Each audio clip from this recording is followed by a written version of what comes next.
Hallelujah හැමදෙනාටම ප්‍රීතිමත් උදෑසනක් වේවා. ඉතින් අද දවසෙත් මම කැමති ඔයාලත් එක්ක දෙවියන් වහන්සේගේ වචනයේ කොටසක් බෙදා ගන්න. අද මම බෙදා ගන්න සුද්ධාත්ම නමස් මම කතා කරේ හිතෝපදේශ 4 වෙනි පරිච්ඡේදයේ 23 වෙනි පදේ.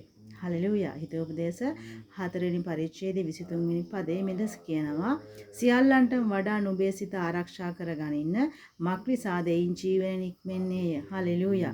එනම මේ උදෑසන උන්වහන්සේ වටත් මටත් කියනවා අපේ සිත ආරක්ෂා කරගන්න අවශ්‍ය සියල්ලටම වඩායි මේ සිතෙන් තමයි අපි හිතන්නේ ඒ වගේම මොනවා හරි දෙයක් කරන්න අදහස් කරන්නේ මේ සිතට එනව සිතුවිලි වලින් තමයි. හලෙලූයා. අපේ සිතුවිලි අපි පරීක්ෂා කරගන්න අවශ්‍යයි. මොකද මෙතන උන්වහන්සේ වචනේ කියන ජීවන නික්මෙන්නේ නම් අපි දෙවියන් වහන්සේගේ දරුවෝ විදිහට අපේ මුවින් පිට වෙන්නේ මොකද ජීවනය. හලෙලූයා. මේක තමයි යේසුස් වහන්සේගේ මුවින් පිට වුණා වචනේ ජීවනයේ බලය තියෙනවා. ඒ නිසා තමයි උන්වහන්සේ රෝගීන්ට අනකරාම එහෙම නැත්නම් යක්ෂ ආත්ම දුරු කරන්න උන්වහන්සේ වචනේ තමයි උන්වහන්සේ නිදහස් කරේ. හලෙලූයා.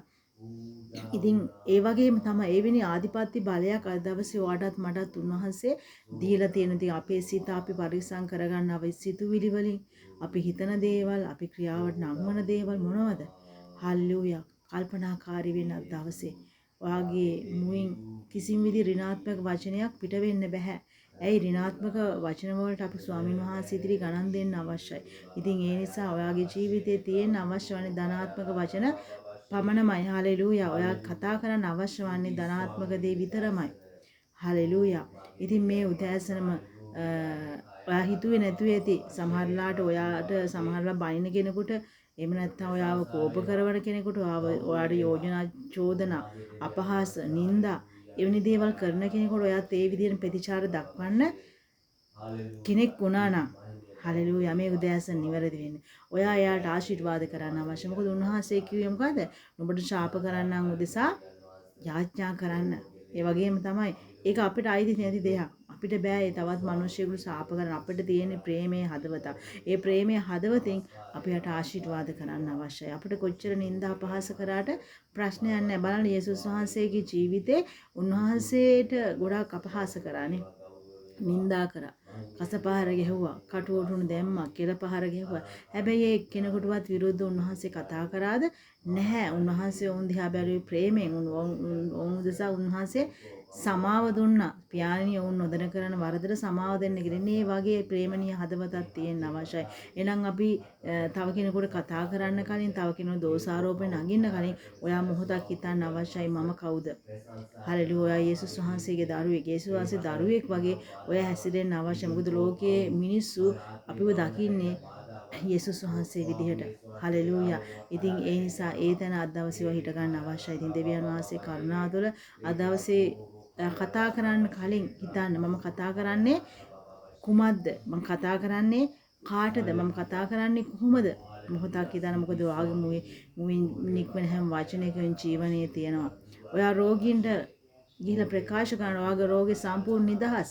ඒ ජීවනයේ වචන ක්‍රියාත්මක යක්ෂ ආත්ම වලට කියන්න මේ සහෝදරයා සහෝදරි තුලින් හක්කපල යේසුස් වහන්සේගේ නාමයෙන් කියලා අනිවාර්යෙන් යනවා. හලෙලූයා. ඒ වගේම ඔය ආශිර්වාදාත්මකව ඔයාලට හම්බ වෙන සහෝදරයා වෙන්න පුළුවන් සහෝදරිය වෙන්න පුළුවන් ආශිර්වාද කරන්න. ඒ වචන ක්‍රියාත්මක වන ඔවුන්ගේ ජීවිතවල කිසිම විදිහේ ඍණාත්මක වචන සාපරාධි වචන කතා කරන්න එපා මනුෂ්‍යයන් උදෙසා. ඒ වගේ ඔයාගේ ජීවිතයටත් ඒ වගේම තමයි. ඔයාගේ ජීවිතයට ඔයා කතා කරන්න අවශ්‍ය වෙන ධනාත්මක දේ ඍණාත්මක දේ කිසිම වෙලාවක කතා කරන්න එපා. මොකද ඍණාත්මක දේ කතා කරොත් ඒ තුල පල නිපදවා ගන්න ඔයාම තමයි. ඒකේ අස්වැන්න කපා ගන්නෙත් ඔයාම තමයි. ඒ නිසා යහපත් වචන කතා කරමින් ඔයාගේ සිත අද දවසේ විතරක් නෙමෙයි වචනේ අහන වෙලාව විතරක් නෙමෙයි. ඔයාගේ සිත හැමතිස්සම සුරක්ෂිත කරගන්න අවශ්‍යයි. මොකද මේ සිත නිසා තමයි මනුෂ්‍යයා පාපයට වැටෙන්නේ.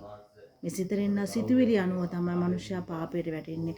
ඉතින් ඒ නිසා ඔයාගේ සිත මුලින්ම ආරක්ෂා කරගන්න. මොකද ඔයාගේ මුවින් පිට හැම වචනයකම ජීවනය. ඒ කියන්නේ පණ තියෙන ඒ වචනයට. හලෙලූයා. ඒකයි යේසුස් වහන්සේ කතා කර වචනේ අද දවසේ ක්‍රියාත්මක වෙන්නේ. මනුෂ්‍යයන්ගේ ජීවිතවල ක්‍රියාත්මක වෙන්නේ මේ වචනය.